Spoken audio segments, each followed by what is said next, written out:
भारतीय मूल की नर्स निमिषा प्रिया की फांसी टल गई है। निमिषा को यमन में मौत की सजा दी जानी थी, लेकिन निमिषा की फांसी पर फिलहाल रोक लग गई है।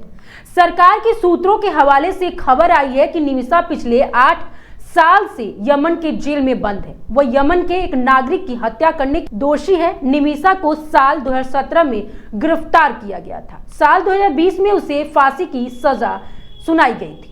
निमिषा साल 2017 से यमन की सना सेंट्रल जेल में कैद है और उसे 16 जुलाई को फांसी दी जानी थी, लेकिन अब सजा पर रोक लग गई है। नमस्कार, मैं सुहानी सिंह, स्वागत है आपका आगाज टाइम में। सरकार की ओर से किए जा रहे हैं कई प्रयास। सरकारी सूत्रों के हवाले से खबर आई है कि यमन के स्थानीय अधिकारियों ने 16 जुलाई 2025 को निर्धारित निमिषा की फांसी की सजा को स्थगित कर दिया है। भारत सरकार मामले में शुरुआत से ही हर संभव सहायता निमिषा के परिवार को प्रदान कर रही है। हाल के दिनों में निमिषा प्रिया के परिवार को दूसरे पक्ष के साथ बातचीत करके सहमति से समाधान निकालने के लिए और समय देने के लिए लगातार प्रयास किए हैं।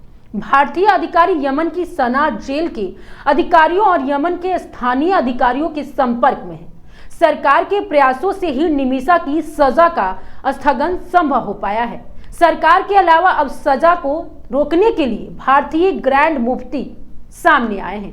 उन्होंने यमन से फांसी रोकने का अनुरोध किया, जिसके लिए वहां पर मीटिंग का आयोजन किया गया। बता दें कि निमिषा को 16 जुलाई यानी कल फांसी दी जानी थी। भारतीय ग्रैंड मुफ्ती ऑल इंडिया जमीयतुल उलेमा के महासचिव मुफ्ती शेख अबू बकर अहमद कौन है, ये सवाल खड़ा हो रहा है। हाल में ही उनके जीवन पर एक किताब भी लिखी गई है, जिसका विमोचन केरल के मुख्यमंत्री पिनाराई विजयन ने किया था। कौन है कथापुरम एपी अबू बकर मुस्लियार। निमिषा के केस में भारतीय ग्रैंड मुफ्ती ने फांसी रोकने की अपील की है। भारतीय ग्रैंड मुफ्ती और ऑल इंडिया जमीयतुल उलेमा के महासचिव हैं। उनका पूरा नाम कंथापुरन एपी अबू बकर मुस्लियार है, जिन्हें मुफ्ती शेख अबू बकर अहमद के नाम से भी जाना जाता है। रिपोर्ट्स के मुताबिक उनका जन्म 22 मार्च 1931 को हुआ था। 2018 में उनसे पहले ग्रैंड मुफ्ती की मौत के बाद अबू बकर को ये जिम्मेदारी दी गई थी। उनके चुनाव का भारत समेत कई मुस्लिम देशों में जश्न मनाया गया था। ग्रैंड मुफ्ती के जीवन पर लिखी गई है ये किताब। अबू बकर मुस्लियार ने शांति के लिए देश विदेश में कई आयोजन किए हैं। उन्होंने अपने जीवन में शिक्षा को बहुत महत्व दिया था। खलीज टाइम्स को दिए एक इंटरव्यू में इसका जिक्र करते हुए शिक्षा शांति की कुंजी बताया था। पिछले साल ही अबू बकर मुस्लियार की आत्मकथा विश्वासापुरम का विमोचन किया गया था। आइए अब जानते हैं निमिषा को किस जुर्म के लिए दिया जा रहा था फांसी। बता दें कि भारत के केरल राज्य के पलक्कड़ जिला निवासी निमिषा प्रिया को यमन के नागरिक तलाल अब्दो हत्या के लिए मौत की सजा सुनाई गई थी। निमिषा और मेहदी बिजनेस पार्टनर थे। निमिषा साल 2008 में यमन गई थी। निमिषा यमन के सरकारी अस्पताल में नर्स थी, लेकिन साल 2014 में उसने मेहदी के साथ मिलकर अस्पताल खोल दिया, लेकिन अचानक दोनों में विवाद हो गया। निमिषा ने मेहदों पर पैसे चुराने, पासपोर्ट जब्त करने और शारीरिक मानसिक रूप से प्रताड़ित करने का आरोप लगाया। साल 2017 में निमिषा ने भारत आने के लिए मेहदी से पासपोर्ट मांगा, लेकिन उसने पासपोर्ट नहीं दिया।